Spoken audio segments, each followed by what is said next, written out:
Good morning everyone. मैं Sunil Sharma Indian history की class में डीजे सर क्लासेस में आपका हार्दिक अभिनंदन करता हूं।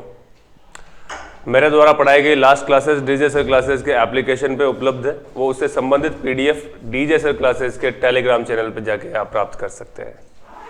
ठीक है, इंडियन हिस्ट्री की क्लास में मैंने आपको जो लास्ट क्लास पढ़ाई थी वो था गुप्त साम्राज्य, गुप्तास डायनेस्टी, जो कंप्लीट हो चुका है। गुप्तास डायनेस्टी जो नहीं पढ़ा है आपने, वो जो है वो पीडीएफ प्राप्त कर सकते हैं और भविष्य में जब भी मेरे क्लास अपलोड कर दी जाएगी आप वहाँ देख सकते हैं लाइव, क्योंकि शायद उस दिन जो है आप दोनों तो उपस्थित थे नहीं, है ना? कल भी नहीं आए थे क्या? वेरी गुड, कल मैं उपस्थित नहीं था। हाँ, बच गए। चलो खैर, आज जो टॉपिक अपन ले रहे हैं गुप्त साम्राज्य की अगर अपन बात करें, अगर 1 मिनट में आपके जो नहीं आए थे उनको एक रिवीजन वाला फेज पे अगर अपन बढ़े तो फटाफट से इसको जो है रिवाइज कर लेते हैं 1 मिनट के अंदर, ताकि थोड़ा सा गुप्त साम्राज्य से आपका जुड़ाव हो जाए। फिर बढ़ेंगे अपन वर्धन साम्राज्य की ओर। क्लियर है? गुप्त साम्राज्य को भारत के इतिहास का स्वर्ण युग कहा जाता है, क्योंकि मौर्य साम्राज्य जितना प्रतापी रहा है उतना ही गुप्त साम्राज्य प्रतापी रहा था। इसके जो संस्थापक रहे हैं वो श्री गुप्त जी रहे हैं।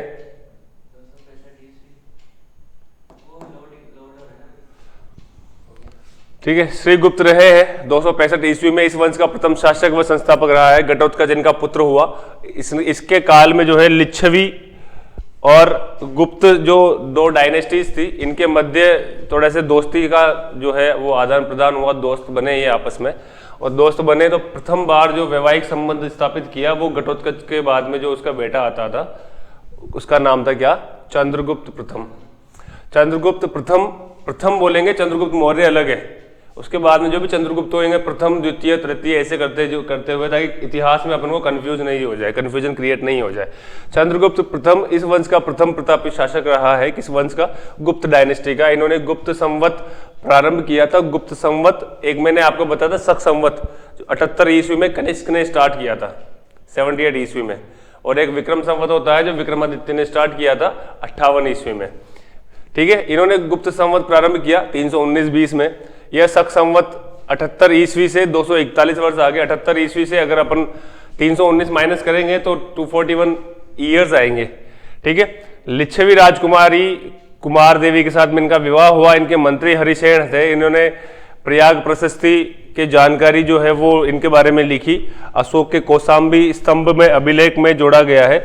इन्होंने ही सर्वप्रथम जो है वो सोने के सिक्के चलाए थे। किन्होंने? चंद्रगुप्त प्रथम ने। ठीक है, उसके बाद उनका बेटा आता है समुद्रगुप्त। इसको भारत का नेपोलियन कहा जाता है। 12 प्रकार के प्रतापी शासक रहे थे। उनको हराया था हरिसेन के प्रयाग प्रशस्ति को प्रयाग के स्तंभ के रूप में लगाया गया। ठीक है, इसकी लिपि क्या है? ब्राह्मी व संस्कृत भाषा की एक चंपू शैली है। इसके अलावा एमपी में सागर जिले में एरन अभिलेख से भी इसके बारे में जानकारी प्राप्त होती है। क्लियर? उसके बाद में आते हैं चंद्रगुप्त द्वितीय, जिनको विक्रमादित्य भी कहा जाता है। विक्रमादित्य प्रथम थे, ये ध्यान रखना। इसके बाद जो भी आएंगे ना, विक्रमादित्य प्रथम, तृतीय, द्वितीय, तृतीय, चतुर्थ, जो भी जहां पे भी विक्रमादित्य शब्द आएगा। विक्रमादित्य की उपाधि इन्होंने धारण की। दिल्ली में कुतुब मीनार के पास में मेहरौली स्तंभ है, वहां से इनकी जानकारी प्राप्त होती है। वर्तमान में जो कुतुब मीनार है दिल्ली के अंदर, उसके पास में मेहरौली स्तंभ लिखा हुआ है, वहां पे इनके बारे में उत्कीर्ण है चीजें। इनके दरबार में 9 रत्न शामिल थे। 9 रत्न जैसे अकबर के दरबार में भी 9 रत्न हुआ करते थे, बीरबल वगैरह, तानसेन वगैरह जो भी थे। ऐसा कहा जाता है कि तानसेन जब अगर गीत गाता था, संगीतकार था एक बहुत उम्दा किस्म का, तो दीपक जल जाया करते थे, बारिश हो जाया करती थी। और बीरबल जो है सबसे बुद्धिमान कहा जाता था। किसी प्रकार का कोई सा भी क्वेश्चन पूछ ले उससे, हर प्रॉब्लम का सॉल्यूशन उसके पास होता था। तो वैसे ही इसके दरबार में जो है वो 9 रत्न थे। 9 रत्न में 2-3 जो बड़े फेमस है। एक है जिनका नाम है कालिदास, नाम सुना हुआ होगा आपने। अभिज्ञान शाकुंतलम जो सबसे प्रसिद्ध मेघदूत, ये इनके ग्रंथ है। कालिदास जी के नेत्र नहीं थे। कालिदास जी के नेत्र नहीं थे या सूरदास जी के नेत्र नहीं थे? सूरदास जी के नेत्र नहीं थे। कालिदास जी के बारे में मैंने आपको बताया था 2-3 क्लासेस पहले कि कालिदास एक वो इंसान हुआ करते थे जिनके बारे में दुनिया कहती थी कि ये सबसे ज्यादा मूर्ख इंसान है। बिल्कुल जो है वो बचपन से पढ़े लिखे नहीं थे, अनपढ़ थे। और मूर्ख क्यों कहते थे? क्योंकि जिस डाली पे बैठे हुए थे उसी डाली को काट रहे थे, इसलिए दुनिया जो है उनको मूर्ख कहा करती थी। कालिदास ऐसा वो मूर्ख इंसान जो बचपन से अनपढ़ रहा है, उस इंसान ने बड़े बड़े ग्रंथ लिख दिए और एक महान शासक का जो है वो नवरत्न में एक स्थान पाया था उसने। तो सिंपल सी बात है कि हर चीज पॉसिबल है संसार के अंदर, बस डिपेंड करता है मन के चाहने पर। धन्वंतरी, धन्वंतरी का नाम सुना हुआ होगा, इनकी पूजा भी कई बार अपन करते हैं। लक्ष्मी पूजन के समय जो है वो धन्वंतरी जी की पूजा की जाती है। ये आयुर्वेद के जनक है, होम्योपैथी जो चिकित्सा है उनके जनक है धन्वंतरी जी। धन्वंतरी, धन्वंतरी रोगों के निदान के लिए जो है, भाई हमारे घर में कोई रोग नहीं आए इस हेतु धन्वंतरी जी की पूजा भी की जाती है। ठीक है। अमर सिंह जी है, शपनक है, घटकर पर है, वररुचि जी है, शंकु है, बैताल भट्ट है और वराह मिहिर है। वराह मिहिर ये वो इंसान थे जो प्रथम गणितज्ञ कहे जाते हैं और खगोल शास्त्र के प्रथम जनक जो है वो वराह मिहिर थे। उस जमाने में पता लग चुका था कि भैया ग्रह कितने होते हैं, नक्षत्र क्या होते हैं, ये सब जान चुके थे वो उस जमाने में। ठीक है, क्लियर। नेक्स्ट आते हैं इनके बाद में, इनके काल में पाटलिपुत्र वो उज्जैनी प्रमुख शिक्षा के केंद्र थे। इनके काल में चीनी यात्री फाइयान आया था। किनके काल में, किनकी बात चल रही है? विक्रमादित्य की। चंद्रगुप्त द्वितीय या विक्रमादित्य जो है वो उनके काल में चीनी यात्री फाइयान आया था 406 से 411 ईस्वी में। चंद्रगुप्त द्वितीय, द्वितीय विक्रमादित्य उर्फ विक्रमादित्य। विक्रमादित्य की उपाधि धारण की थी इन्होंने क्योंकि इन्होंने जो है वो कई सारे बड़े बड़े डायनेस्टीज को अपने अंडर कर लिया था। तो विक्रमादित्य वो होता है जो आदित्य, मतलब उसके जैसा कोई हुआ ही नहीं है। और विक्रम जो है वो जो हर किसी को जो है विक्रमी, मतलब एक ये होता है प्रतापी शासक के तौर पे, वो लगभग आसपास के सारे साम्राज्यों पे कब्जा कर ले, अधिकार कर ले।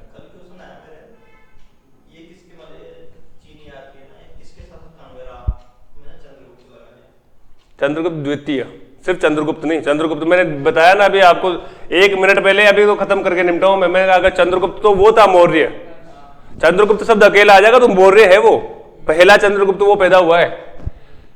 ठीक है, चंद्रगुप्त प्रथम आएगा तो इसके पहले जो इसके दादाजी रहे हैं, और प्रथम आएगा और द्वितीय आएगा तो वो फिर टिक करना है अपन को। द्वितीय लिखा है या फिर विक्रमादित्य लिखा हुआ है। और अगर चारों ऑप्शन में सिर्फ चंद्रगुप्त एक ही जगह पे है और बाकी XYZ है, नहीं, हर्षवर्धन के टाइम में तो वैनसांग आया था। तो जनाब आपने फाइयान बोला, वैनसांग बोला? तो अभी तो फाइयान बोल रहे थे कि सर फाइयान पे चंद्रगुप्त टिक, अभी फाइयान बोला था भाई। अरे वो तो क्वेश्चन में तो वैनसांग है, तो आपने तो फाइयान बोला है। मुंह से तो आपने ये बोला है कि फाइयान, सर ये फाइयान जो है ना इसमें चंद्रगुप्त है। 2 प्रकार के चीनी यात्री आए थे अपने यहाँ पे। वैनसांग जो था, आपने लास्ट मैंने आपको कौन सा डायनेस्टी पढ़ाया था इसके पहले, कौन सा साम्राज्य पढ़ाया था? पल्लव। पल्लव में आप उस टाइम पे बात चली थी, आपने मुझसे कहा था सर वैनसांग तो हर्षवर्धन के काल में भी आया था। मैंने बोला था मैं वर्धन वंश में अपन पढ़ेंगे ना, अभी इसके बाद वर्धन वंश है जो आज मैं पढ़ाऊंगा आपको। हर्षवर्धन के काल में वैनसांग आया था। और वैनसांग वो इंसान था जब जिन्होंने जो है ना ये हर्षवर्धन जी जो थे, इन्होंने बौद्ध संगीत का जब आयोजन कराया तो वैनसांग ने उसकी अध्यक्षता भी की थी उसकी। फाइयान अलग है, वैनसांग अलग है। वैनसांग समुद्र के रास्ते से आया था और फाइयान जो है वो धरती के रास्ते से आया था, ऊपर से चाइना से, और गया समुद्र के रास्ते से था। ठीक है, फाइयान के बारे में बात करेंगे तो 399 से 414 ईस्वी तक ये भारत में रहा, जिसमें से 406 से 411 तक तो इसके शासनकाल में इसके साम्राज्य में रहा। ठीक है, इन्होंने चीनी ग्रंथ फाकोकी लिखा जिसमें पाटलिपुत्र के बारे में वर्णन है। नेक्स्ट आता है कुमारगुप्त प्रथम। इनको महेंद्र आदित्य की उपाधि, इन्होंने ही नालंदा विश्वविद्यालय की स्थापना की। नालंदा विश्वविद्यालय के बारे में जानकारी दी थी मैंने आपको, कई बार तोड़ा गया था, ऐसा किया गया था, जलाया गया था, कई विवाद उत्पन्न हुए थे, पूरी कहानियां सुना चुका हूं मैं आपको, ये जो वापस रिपीट हो रही है। नालंदा विश्वविद्यालय की स्थापना कुमारगुप्त प्रथम, जिनको महेंद्र आदित्य भी बोला जाता है। ठीक है, ये जो है ना महेंद्र बाहुबली, अमरेंद्र बाहुबली, ये शब्द यहीं से लिए गए। ये बाहुबली जो मूवी रही ना, भरतेश्वर बाहुबली, ये एक बहुत बड़े साहित्यकार हुए हैं, तो ये जो शब्द है वो बाहुबली मूवी के वो यहीं से लिए गए। और आप देखना वो मूवी का काल भी जो है ना, उसमें कोई कारे वारे लेके नहीं घूमता है इंसान, उसमें वो रथों के युद्ध होते हैं, युद्ध की जो टैक्टिक्स होती है, जो कलाएं होती है, वो सब इन्हीं ग्रंथों के माध्यम से ली गई है, इन्हीं वंशों के माध्यम से ली गई, इन्हीं वंशों के अंदर से छांट छांट के जो है वो कहानियां बनाई गई है, समझे। तो ये महेंद्र आदित्य, अमरेंद्र आदित्य, ये सब जो है ना, उसमें आता ना महेंद्र बाहुबली, अमरेंद्र बाहुबली हो गया, फलाना हो गया, ये यहीं से लिए गए शब्द सारे के सारे। और ये सत्य है बात। जहां बौद्ध धर्म की शिक्षाएं मिलती है, नालंदा विश्वविद्यालय के बारे में बताया था मैंने आपको, क्योंकि बौद्ध परंपरा से संबंधित रहा है, तो बहुत सारे जो है वो वहाँ पे बौद्धों को शिक्षाएं दी जाती है।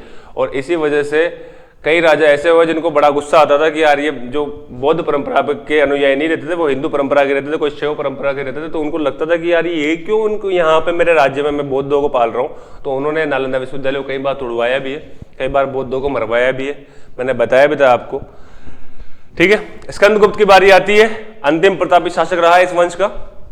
इनके बारे में जानकारी जूनागढ़ अभिलेख से मिलती है, भीतरी अभिलेख से मिलती है, बिहार के अभिलेख से मिलती है, इंदौर के ताम्रपत्र से मिलती है। उसमें से बिहार अभिलेख और भीतरी अभिलेख बहुत प्रसिद्ध है। तो this was the Guptas dynasty, गुप्त साम्राज्य, ठीक है, क्लियर। थोड़ा सा जुड़ा हुआ होगा जो मिस हुआ होगा क्लास में। अब बारी आती है किसकी आती है, वर्धन वंश की, जो आप चाहते थे सुनना और पढ़ना।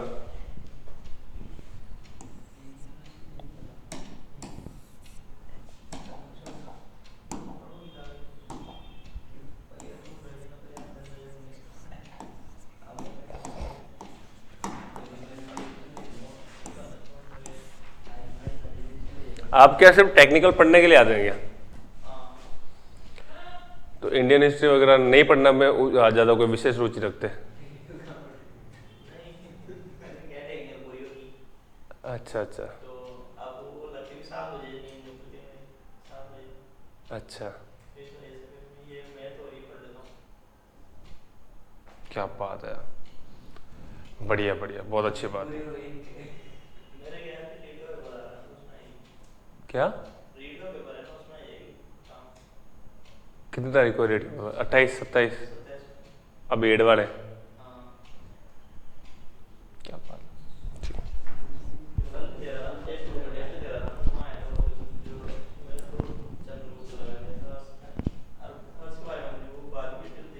हाँ, मैंने लास्ट टाइम पे कहा भी, बात हुई भी थी, आपने बोला भी था कि सर उसमें हर्ष का मामला है। अब फिर वो जो है मैंने कहा भी था, मैंने कहा यार जो ये वेनसांग का मामला है ना, ये वेनसांग आपने जो है पल्लव वंश में कहा था कि सर ये तो हर्षवर्धन के काल में आया था ना, इस काल में थोड़ी आया था। मैंने कहा भाई ये दक्षिण का साम्राज्य है, हर्षवर्धन का जो काल रहेगा वो मध्य भारत की बात करते हैं। मध्य भारत तो काल तो समान ही रहे होंगे, पर वंश अलग अलग पढ़ रहे हैं भाई। पर मैंने उदाहरण भी ज़्यादा इस घर के बारे में पढ़ा रहे हैं, तो उस घर के अंदर भी जाएंगे ना।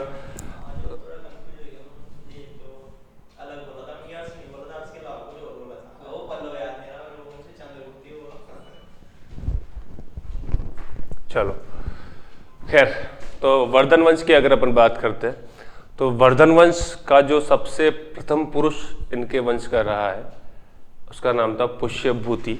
इसको आदि पुरुष कहते हैं वर्धन वंश का। पुष्यभूति आदि पुरुष मतलब बहुत प्राचीन पुरुष रहा है ये। और इन्होंने जो है वो सर्वप्रथम भारत में जब अपने साम्राज्य की नींव रखी, तो थानेश्वर नामक एक स्थान की इन्होंने स्थापना की, एक स्थान बसाया। पहले क्या होता था कि अपने भारत में लैंड बहुत ज़्यादा थी, आदमी बहुत कम थे, क्योंकि संसाधनों की कमी थी। आज मान लीजिए अपने फॉर एग्जांपल अपने कोटा की बात करते हैं, आज के 15-20 साल पहले, 20-25 साल पहले की बात करें, इवन 2000 साल तक जो अपन बात करें, 2000 ईस्वी तक, तो अपने कोटा का डेवलपमेंट लगभग 30% था। कई जगहों पे फालतू के जो खरपतवार उगी हुई थी, खाली पड़ी थी ज़मीनें। यहाँ तक तो जो है जो रायपुरा वगैरह जो अपने डेवलप हुए हैं, आवली रोजड़ी, यहाँ तक तो लोग डरते थे जाने से। जंगल थे वहाँ पे, तो भाई खेत तो थे, होते ही नहीं थे, क्योंकि वो चट्टानी भूमि, वहाँ तो उगता तो कुछ नहीं, जंगल है वो तो, ठीक है। खरपतवार उगे हुए थे फालतू के। अब वहाँ पे भी जो है मकान है। तो पहले क्या था कि लोगों का मतलब जो है सबसे ज़्यादा वैल्यू लोगों की हुआ करती थी। पहले यूँ होता था कि यार मुझे जो है ना, मान लीजिए मैं हूँ अपने राज करने वाला कोई इंसान, मेरे महत्वाकांक्षाएं ज़्यादा है, तो मेरे पास में संसाधन भी अच्छे हैं, तो मैं क्या करूँगा कि यार कहीं पे मान लो कोई खाली पड़ी हुई लैंड है, मैं वहाँ जाऊँगा, वहाँ महल का निर्माण कराऊँगा मेरे लिए। अब महल में अकेला रहूँगा, इसकी अपेक्षा वहाँ पे मुझे प्रजा भी बनानी पड़ेगी, तो मैं क्या है कि लोगों को बोलूँगा कि भैया तुम आ जाओ, तुम्हें मैं खेती करने के लिए ज़मीन भी दे दूँगा और मकान बना के भी दे रहा हूँ। तो लोगों को रेडीमेड मिल जाता था, लोग जो है माइग्रेट कर जाते थे, लोग जो है वो वहाँ पे आके बस जाते थे और एक वो साम्राज्य बन जाता था अपने आप में।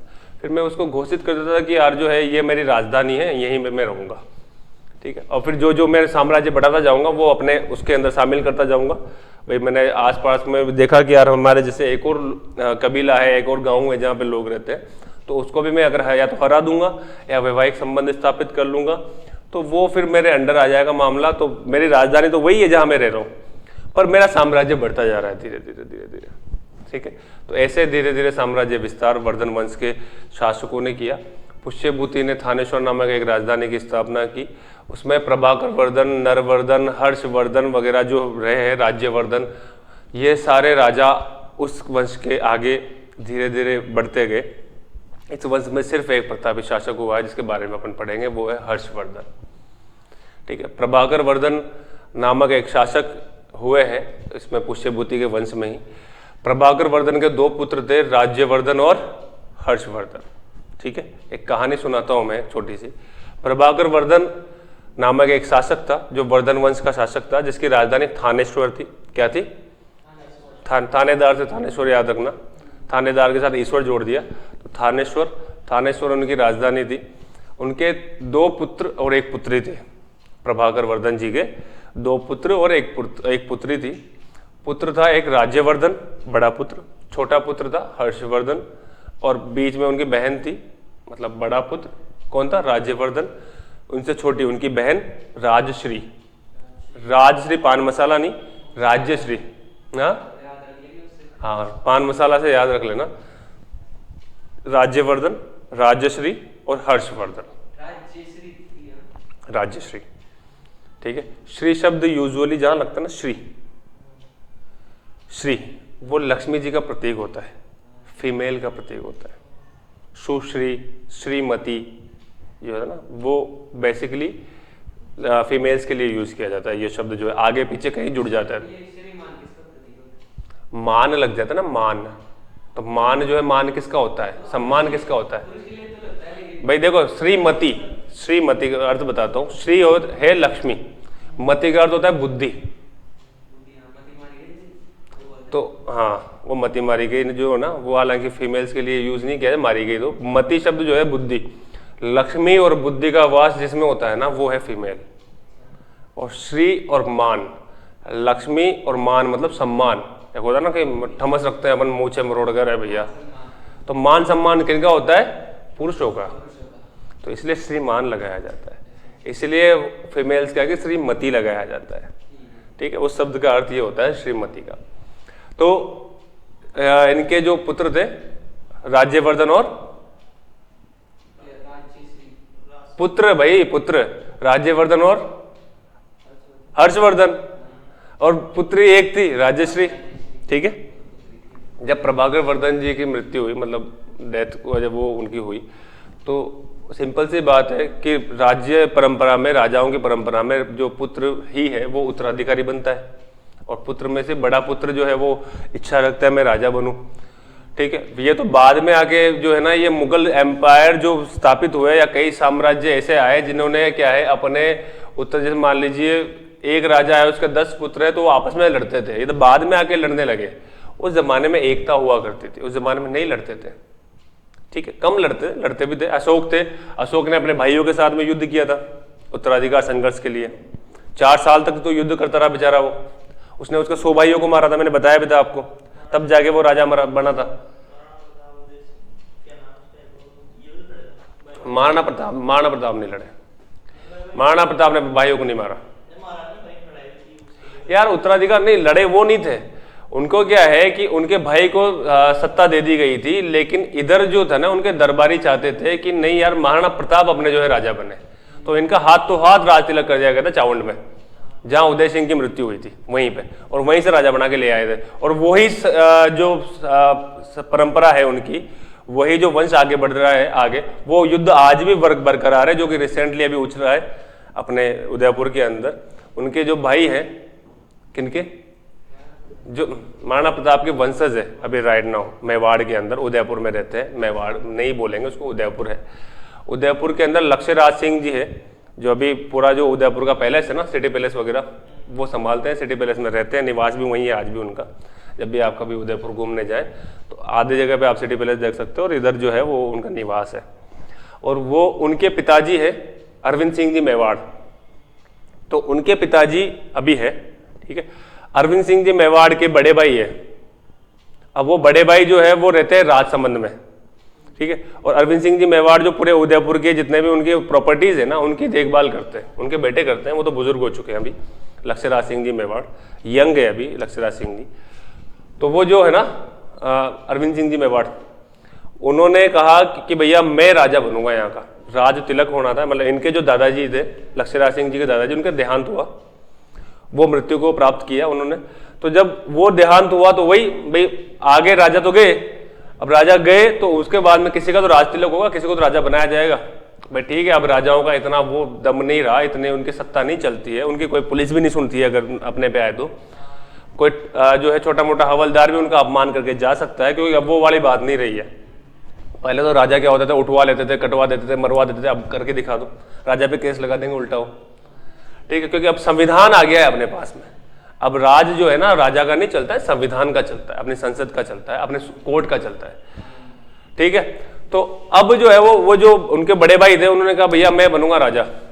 तो उन्होंने क्या गुपचुप तो नहीं, उन्होंने बाकायदा पूरा जो है वो बोल दिया कि यार मैं बड़ा भाई हूं और मैं राजा बनूंगा। तो चित्तौड़ के अंदर उनका वो हुआ था राज तिलक, चित्तौड़ दुर्ग के अंदर, और बाकायदा जो है अखबार में भी आई थी, और उसका एक बवाल भी मचा था। उसमें क्या है कि वो जब राज तिलक होता है ना, तो परंपरा होती है कि वहां से वो जाते हैं धूनी के लिए, धूनी दर्शन के लिए सिटी पैलेस के अंदर। अब वो धूनी दर्शन के लिए जैसे जा रहे थे तो वो गेट बंद कर दिए गए, उनके समर्थकों ने पथराव कर दिया, बाहर पुलिस वाले आ गए, खड़े रहे 5-7 घंटे तक वहीं पे, उनके जो है वो राजा जी वहीं पे खड़े रहे। लक्ष्यराज सिंह जी ने गेट बंद करवा दिया कि भैया मुझे तो कोई परमिशन मिली नहीं, मुझसे तो किसी ने पूछा ही नहीं कि हम मेरे पैलेस में कैसे आ जाएंगे, मेरी प्राइवेट प्रॉपर्टी है। राजा बन गया ठीक है, आप बड़े भाई के तौर पे बन चुके हो। भाई लक्ष्यराज सिंह जी के क्या लगे, वो चाचा जी, ताऊ जी। तो वो बड़ा बवाल मचा था। फिर फाइनली जो है, अभी रिसेंट सी बात है, 1-2 महीने पुरानी, फिर उसके बाद फाइनली जो है धूनी दर्शन किए बिना ही लौट गए बेचारे वो। राजा की प्रॉपर्टी है ना यार, सरकारी प्रॉपर्टी थोड़ी है वो, सरकारी संपत्ति नहीं है। और वही नहीं, बहुत सारी जो स्मारकें हैं वो आज भी राजा की प्रॉपर्टी। अपने कोटा की बात कर लो, उम्मेद भवन वगैरह जो है, उम्मेद पैलेस है इधर अपना, जो ये यहाँ का ब्रजराज भवन है, ब्रजराज भवन में तो खैर वो रहते हैं विजयराज जी। अपना ये म्यूजियम है, जहाँ पे म्यूजियम है वो नहीं, ये साईं बाबा के मंदिर के पास में, ये प्रॉपर्टी सब उन्हीं की है। यहाँ पे अगर कोई शादियाँ या कुछ भी होता है ना, तो वो सब पैसा उनकी जेब में जाता है। भाई इन्हीं के जो है वो दादा परदादाओं ने बसाया है यार, तो सरकार क्यों होती आएगी इसको फालतू में। सरकार ने इसलिए ले लिया क्योंकि अब वो भी जो है वो कुछ एवज में, भाई ऐसा भी नहीं है कि यार सरकार ने जो है वो जबरदस्ती हथिया लिया, कुछ चीजें हथियाई भी है हालांकि, लेकिन कुछ चीजें हथियाई भी है। और कुछ चीजों में जो है वो उन्होंने कहा है कि यार आपकी जो परंपरा रही है ना, इसको हम म्यूजियम के तौर पे हम चाहते हैं पब्लिक को दिखाएं, इसमें 50-50 पार्टनरशिप कर लेते हैं किसी में सरकार और वो, ओके भाई डेवलप हम कर लेंगे, प्रॉपर्टी तो आपकी है ही सही, पैसा हम लगा देंगे, इसको मैनेज हम कर लेंगे। तो ऐसे कई सारे MOUs होते हैं। खैर, तो वापस से अपने टॉपिक पे चलते हैं, इसको फिर फटाफट से खत्म करेंगे अपन। प्रभाकर वर्धन जी के 2 पुत्र 1 पुत्री थी। राज्यवर्धन बड़ा बेटा था, बड़ा बेटा राजा बना, पर क्या है कि उनकी हत्या कर दी गई। नंद वर्मन करके एक राजा थे, उनके साथ में युद्ध हुआ और उनकी हत्या कर दी गई, मतलब वो मर गए, ठीक। वो मरे तो राजश्री जो थी, उनकी राजश्री की शादी हो चुकी थी कन्नौज के शासक के साथ में।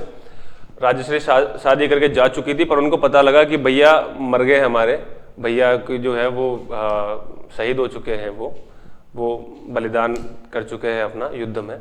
तो राजश्री जो है इस बात से बड़ा दुखी हुई और वो चली गई जंगलों में, ठीक है, जंगलों में चली गई, किसी को पता नहीं कौन से जंगलों में चली गई। फिर राजा बना हर्षवर्धन। भाई पीढ़ी में परिवार में कौन बचा और हर्षवर्धन राजा बना। हर्षवर्धन राजा बना, 6ठी शताब्दी की बात चल रही है, 600 के आसपास की।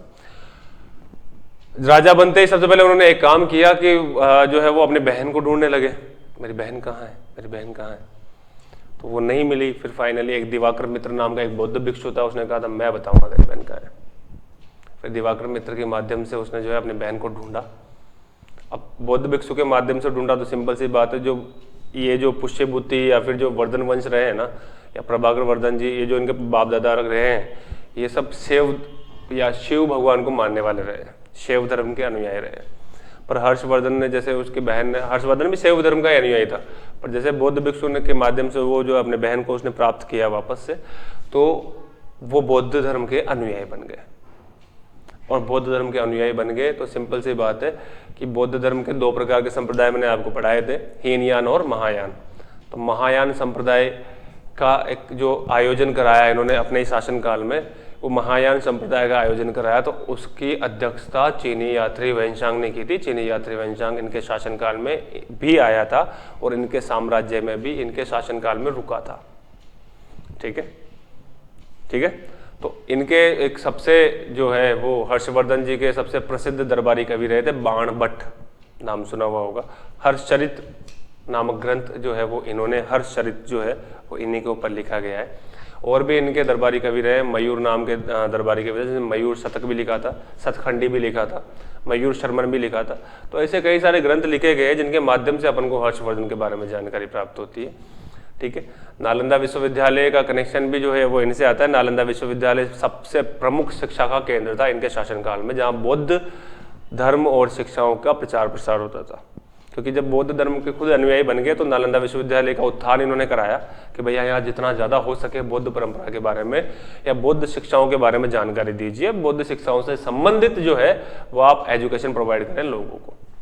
ठीक है, तो दिस इज द वर्धन वंश। स्टार्ट करते हैं। संस्थापक कौन थे? पुष्यभूति। ठीक है, शैव अनुयायी पुष्यभूति। ठीक है, इन्हीं के वंश में अगर बात करें तो प्रभाकर वर्धन के 2 पुत्र एवं 1 पुत्री हुए। क्या नाम था? राज्य वर्धन, दूसरा राज्यश्री और तीसरे हर्षवर्धन। राज्यवर्धन वर्धन वंश का शासक बना।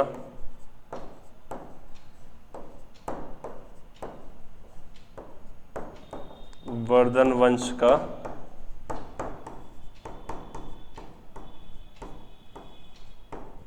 शासक बना। लिखिए,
बढ़े आगे।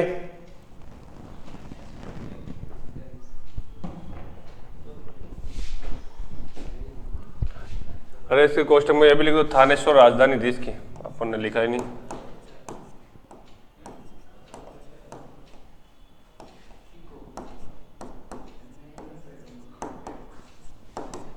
ठीक है, बड़े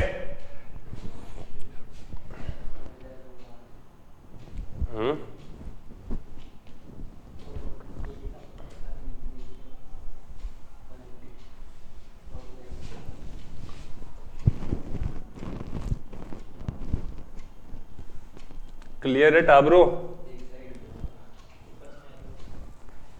तेरा 1 सेकंड ज्यादा लंबा नहीं हो गया?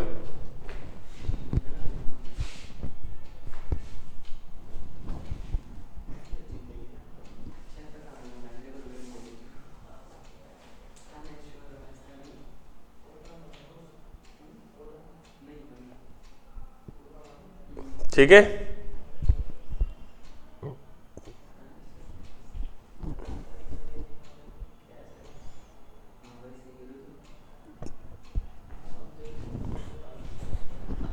चलो नेक्स्ट।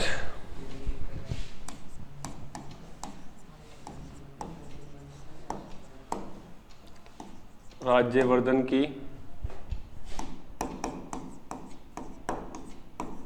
गौड़ीय शासक ने युद्ध में हत्या कर दी।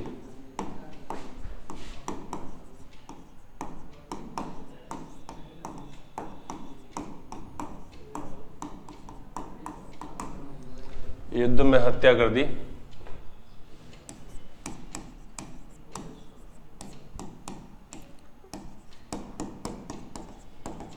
राजश्री का विवाह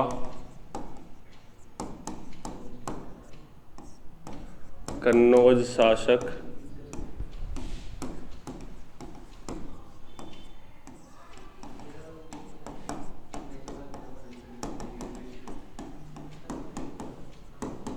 हुआ था।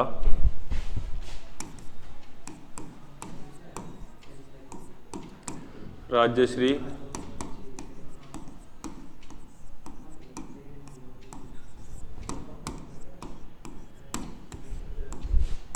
हत्या के पश्चात जंगलों में चली गई।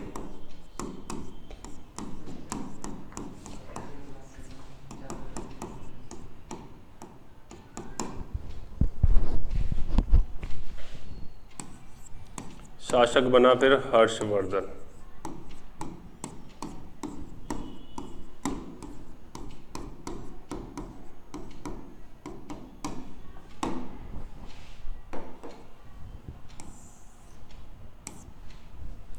ठीक है, हर्षवर्धन शासक बना।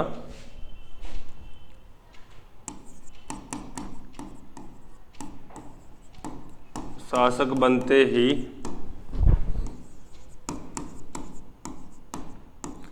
बौद्ध भिक्षु दिवाकर मित्र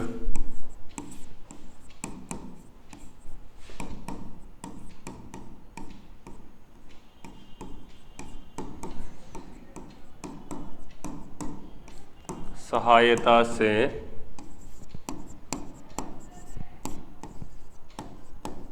अपनी बहन राजश्री को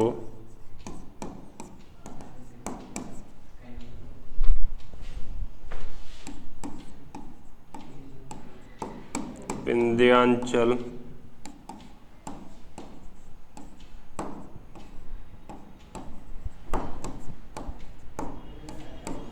पर्वत पर खोजा।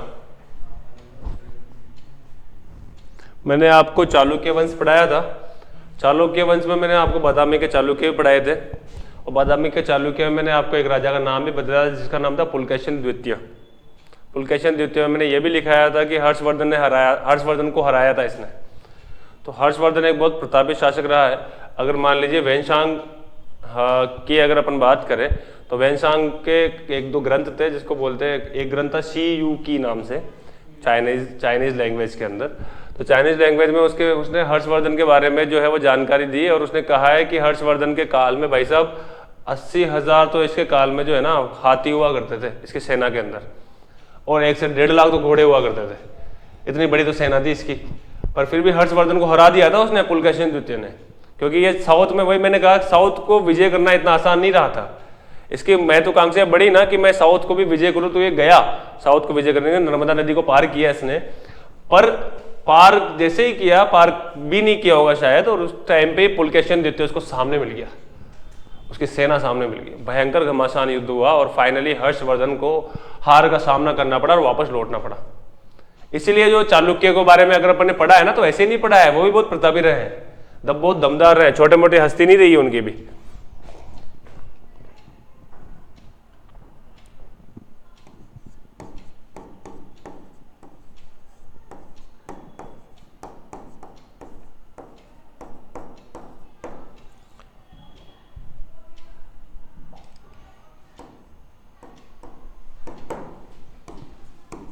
हर्षवर्धन को पुलकेशिन द्वितीय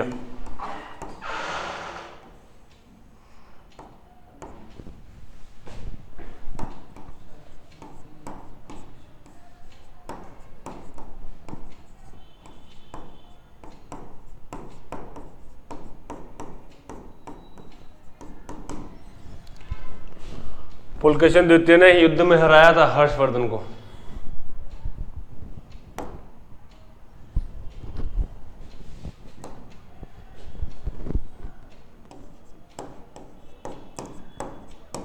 इन्होंने कन्नौज जो इनकी जीजाजी की थी,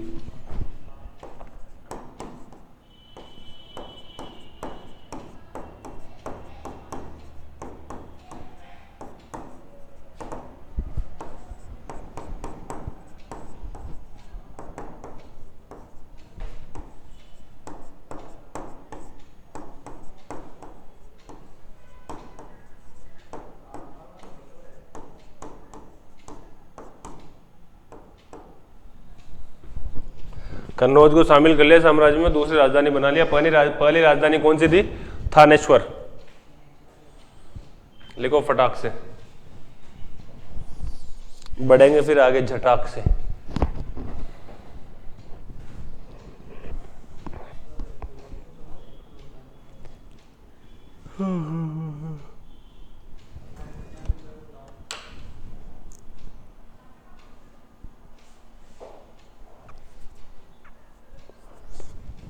पुलकेशिन द्वितीय को याद रखना चाहो तो कोष्टक में लिख देना चालुक्य नरेश। समझ में आ रहे हैं ना कौन से वंश की बातें चल रही है, कौन से काल के आसपास की बातें चल रही होंगी, क्योंकि वो चालुक्य जो थे वो 4वीं से 6वीं 7वीं शताब्दी रहे थे वो भी। तो ये भी 634 के आसपास की जो बात चल रही है ना, ये पुलकेशिन द्वितीय की, ये चालुक्य नरेश रहा है, बादामी के चालुक्य रहे हैं। बादामी कहाँ पड़ता है?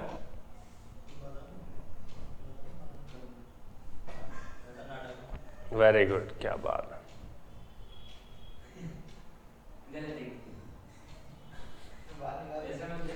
वेंगी कहाँ पड़ता है? अच्छा,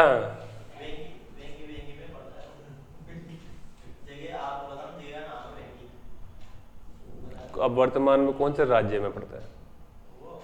कल्याणी कहाँ पड़ता है?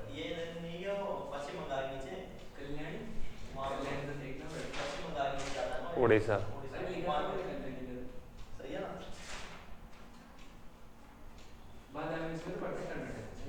तो मैंने कब कहा? मैंने नहीं बोला क्या? मैं सही तो बताया। जबरदस्ती तो खुद ही को इतना कॉन्फिडेंट नहीं है, चेक करने की आवश्यकता ही नहीं होनी चाहिए थी। और कल्याणी? कल्याणी पश्चिम बंगाल। चलो लो लिखो इसको, फिर बढ़ते हैं आगे।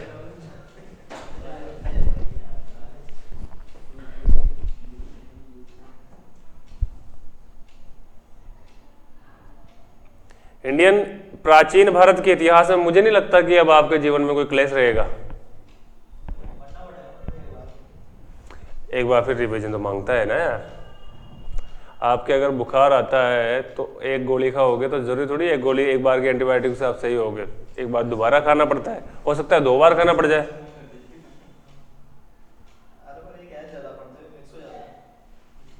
तो मिक्स नहीं, एक मैंने आपको एक बता रखा है कि इसको इमेजिनरी तौर पे लेके चला करो। अभी जैसे हर्षवर्धन है तो हर्षवर्धन और पुलकेशिन द्वितीय का कनेक्शन याद रखो कि भैया इन दोनों के मध्य लड़ाइयाँ हुई थी।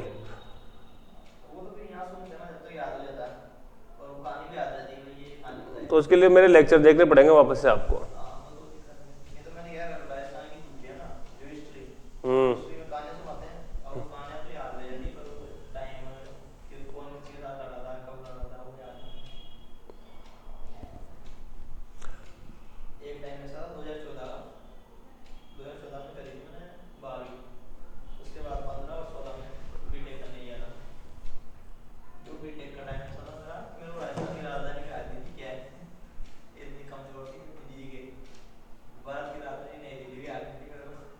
कितने साल के हो आप? मैं 27। बहुत बढ़िया अच्छा, छोड़ दी, क्या बात। कौन सी ब्रांच ली थी? ईसी, इलेक्ट्रिकल या ईसी? इलेक्ट्रॉनिक्स एंड कम्युनिकेशन होता है।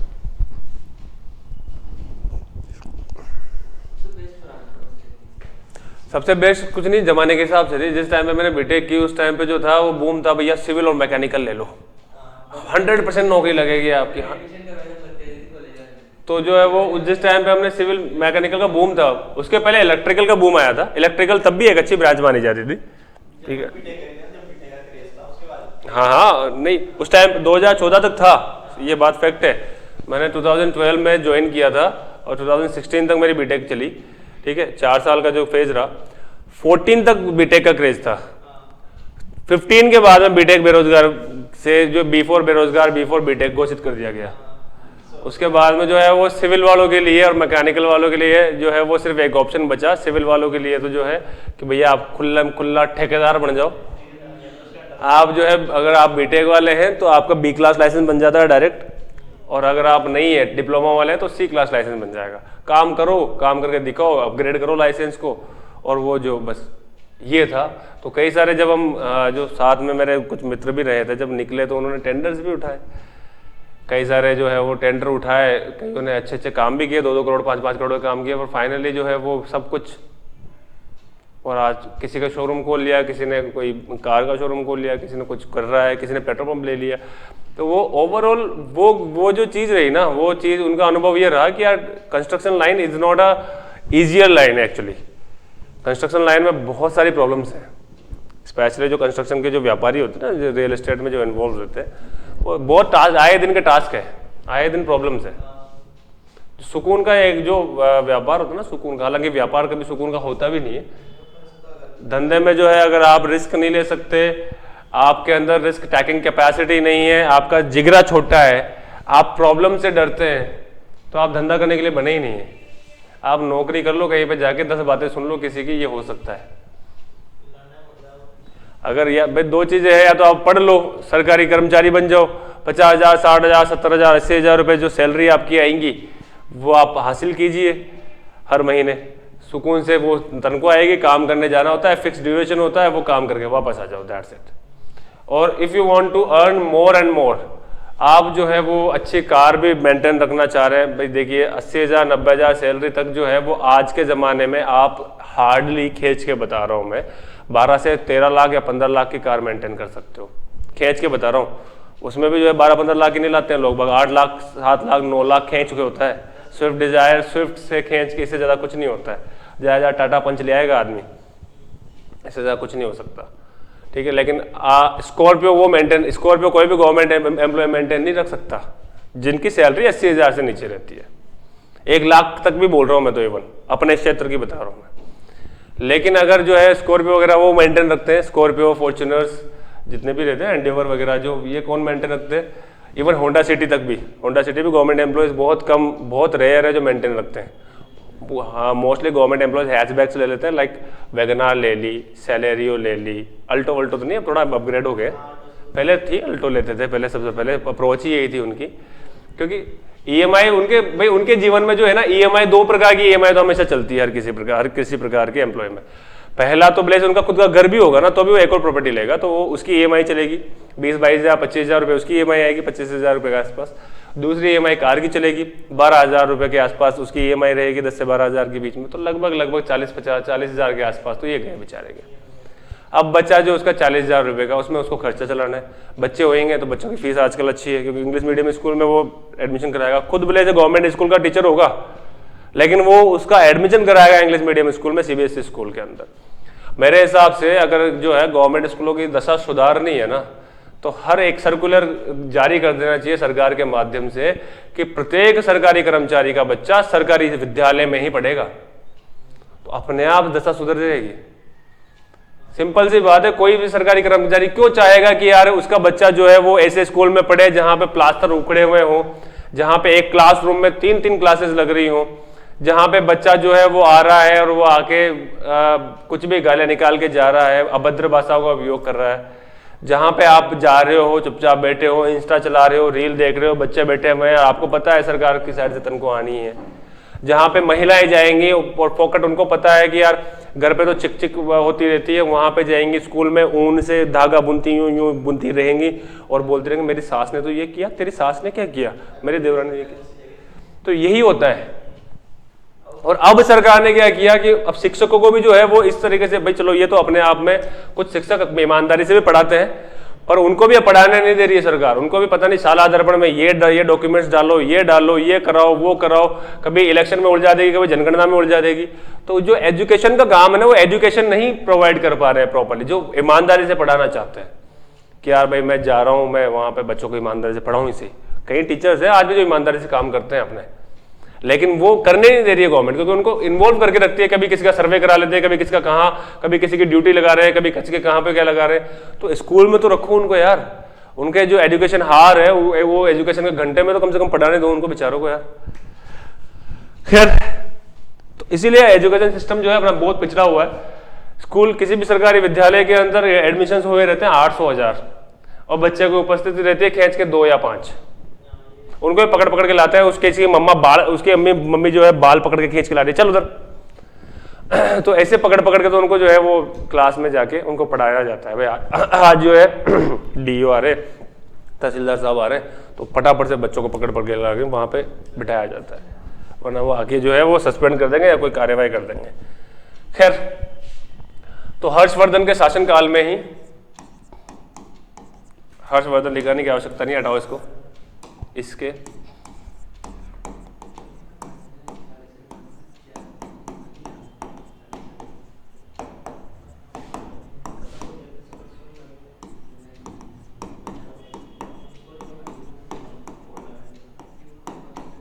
महायान संप्रदाय का महासम्मेलन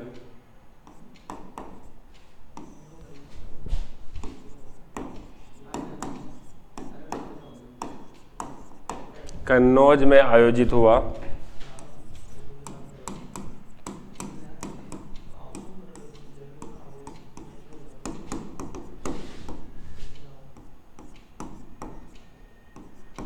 वह वैनसांग ने इसकी अध्यक्षता की।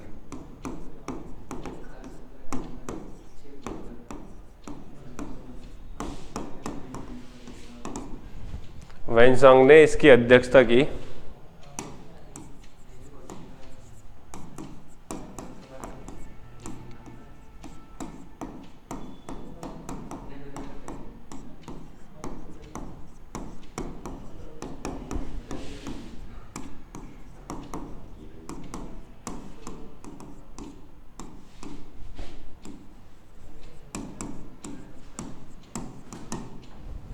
भारत में आया।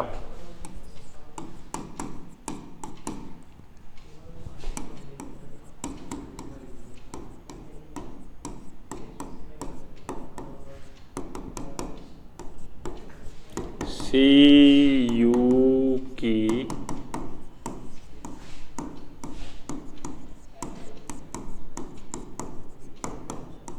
में इसके साम्राज्य का वर्णन किया।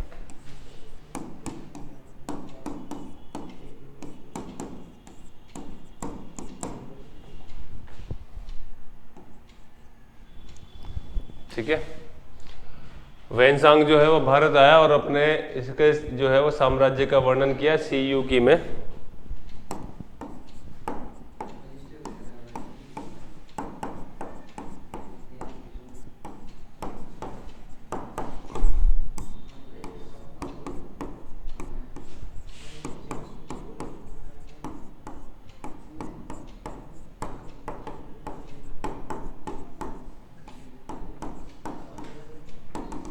इनका प्रसिद्ध दरबारी कवि बाणभट्ट ने हर्षचरित ग्रंथ लिखा। और मयूर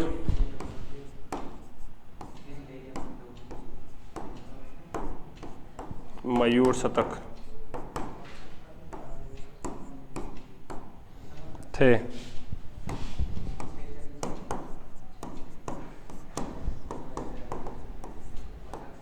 नालंदा विश्वविद्यालय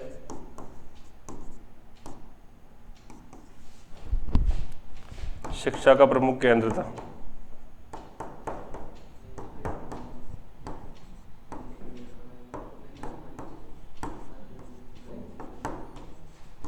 ठीक है, क्यों था? क्योंकि ये बौद्ध धर्म के अनुयायी रहे थे और नालंदा विश्वविद्यालय में बौद्ध धर्म की शिक्षाएं दीक्षाएं दी जाती थी।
लिख लिया क्या?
हो गया?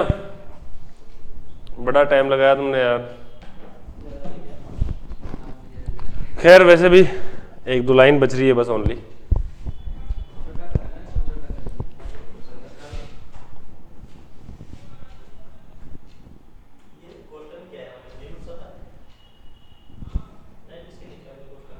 मयूर शतक,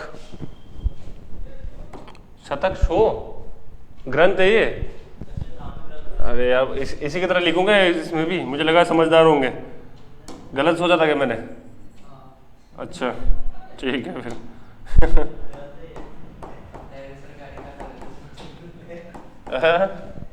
सरकारी खाते के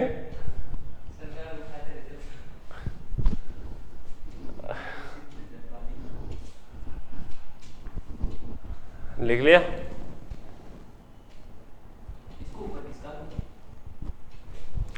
नई स्लाइड लिखाऊंगा मैं यार।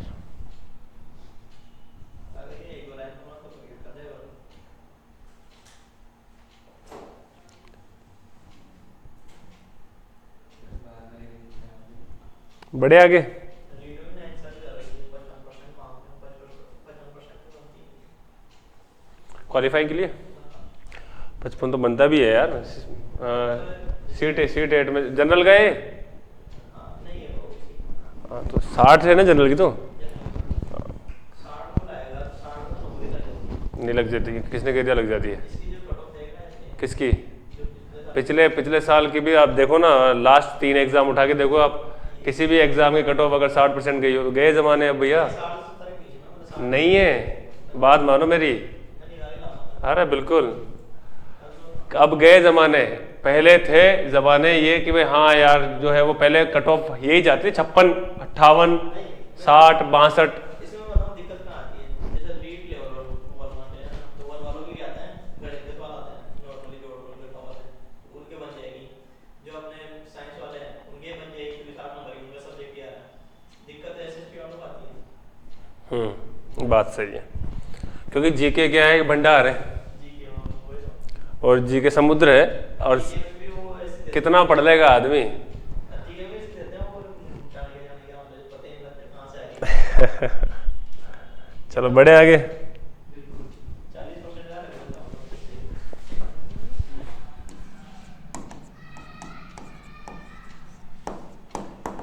हर्षवर्धन को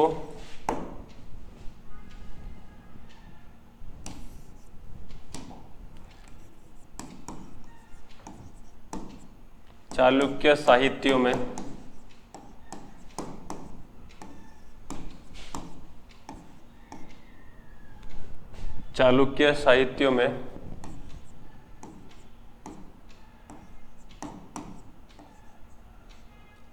महालोक उत्पत्तिनाथ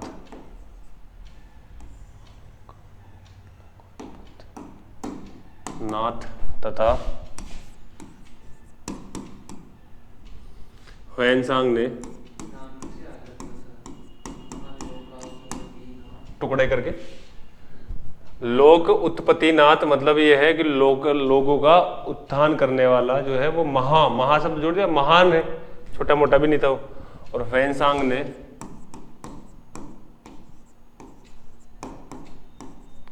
पंच भारत का योद्धा।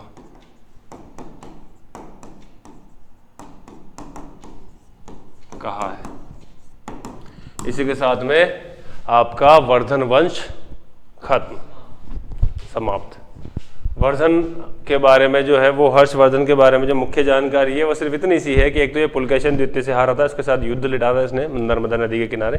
ह्वेनसांग जो है 634 ईस्वी 635 ईस्वी के आसपास में जो है वो इसके शासनकाल में आया, उसके शासनकाल में ह्वेनसांग रहा। और ह्वेनसांग ने ही जो है वो कन्नौज के अंदर जो महायान संप्रदाय का महासम्मेलन आयोजित कराया गया था वहाँ उसकी अध्यक्षता की।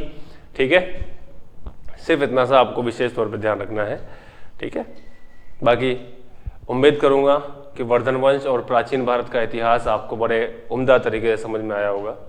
इसी के साथ आज अपना प्राचीन भारत का ancient history of the India has completed, ख़त्म हो चुका है। अब जो अपन अगले क्लास में बात करेंगे वो मध्यकालीन भारत की बात करेंगे, जहाँ पे गुर्जर प्रतिहार गढ़वाल वंश वगैरह जो आ जाते हैं, जहाँ पे कहा जाता है कि राजपूतों की उत्पत्ति कोई कहता है अग्निकुंड से हुई है, कोई कहता है ब्राह्मणों से हुई है, कोई कहता है भैया मध्य एशिया से हुई है, कोई कहता है बाहर के विदेशी आक्रांता आए थे। तो ऐसे धीरे धीरे जो है वो अपने मध्यकालीन भारत के बारे में जानेंगे। ठीक है, तो आज के लिए मैं विदा लेना चाहूँगा। नेक्स्ट मिलते हैं अगली क्लास में, तब तक के लिए बाय बाय, गुड बाय। मेरी क्लास के नोटिफिकेशन के लिए आप जो है वो डीजे सर क्लासेस के चैनल को सब्सक्राइब कीजिए और बेल आइकन दबाने से नोटिफिकेशन आपको मिल जाएगा। मिलते हैं अगली क्लास में, तब तक के लिए ख्याल रखिएगा आप सबका।